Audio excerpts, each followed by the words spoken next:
Let's start with what you're looking at right here, the Pantheon in Rome. It's a true marvel.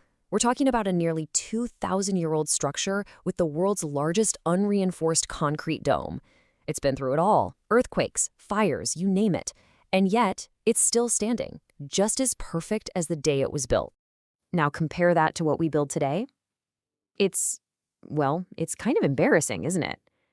Our modern concrete structures like bridges and seawalls start to crack and crumble in about 50 years. 50. Roman concrete, on the other hand, is still going strong after 2,000. That staggering difference really makes you wonder. So, how on earth did they do it? How did an ancient civilization, with tools we'd consider totally primitive, manage to engineer a material that just completely blows ours out of the water? For centuries, this was a genuine mystery, a lost technology that felt almost like magic. Well, until very, very recently. So let's dig into this paradox, shall we? We're going to start by looking at what we thought we knew about the recipe, because it turns out the answer was hiding in plain sight the entire time. You see, for decades, everyone thought the recipe was pretty simple.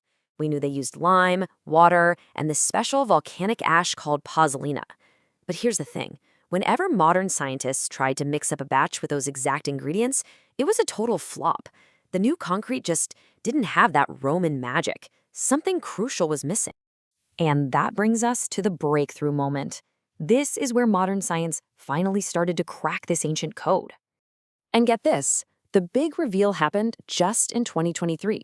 Seriously, we're not talking about some dusty old discovery here.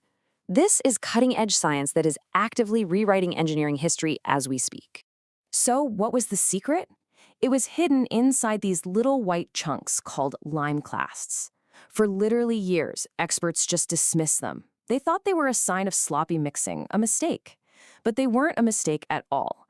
They were put there on purpose, like these tiny little power packs of quicklime that held the real key. Okay, so how do a few little white specks make concrete last for millennia? This is where Roman engineering starts to sound less like construction and a lot more like, well, like something alive. So here's how it works. When a tiny crack forms in the concrete and a little water seeps in, it hits one of those lime clasts. That water triggers a chemical reaction, creating a solution that floods the crack and then recrystallizes, sealing it up completely. The concrete literally heals itself. Any damage just kicks off its own repair process, making it strong all over again. Absolutely incredible, right? Self-healing concrete 2,000 years ago. But believe it or not, that isn't even the most impossible thing about it. There's another secret. Let's talk about what happens when this concrete meets the ocean. Because this right here is where Roman concrete just completely defies all modern logic. You see, saltwater destroys modern concrete. It just eats away at it until it crumbles. But Roman concrete, it does the exact opposite. It thrives in salt water. When seawater gets inside, it reacts with that volcanic ash to form an incredibly rare and durable crystal. This crystal actually grows, reinforcing the entire structure from within, making it denser and harder the longer it's in the water. Just think about that for a second. The Roman seawalls and harbors weren't just resisting the ocean. They were working with it. The very thing that wrecks our own marine structures was their greatest ally, making their underwater buildings stronger with every passing century. So, after all this, what can we take away from this incredible lost science? It's time to reflect on the sheer genius of what the Romans managed to create. Now that we've cracked the code, you're probably wondering, okay, so why aren't we building everything with this stuff? Well, the problem is, making it work on a global scale today is a huge challenge. The specific ingredients, the high-temperature mixing, it's all way more complex and expensive than our current methods.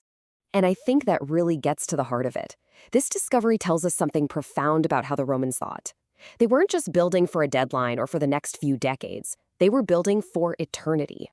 Which leaves us with a pretty big question. When we look at our own 50-year bridges and our disposable infrastructure, the Roman legacy challenges us to ask ourselves, why are we building for?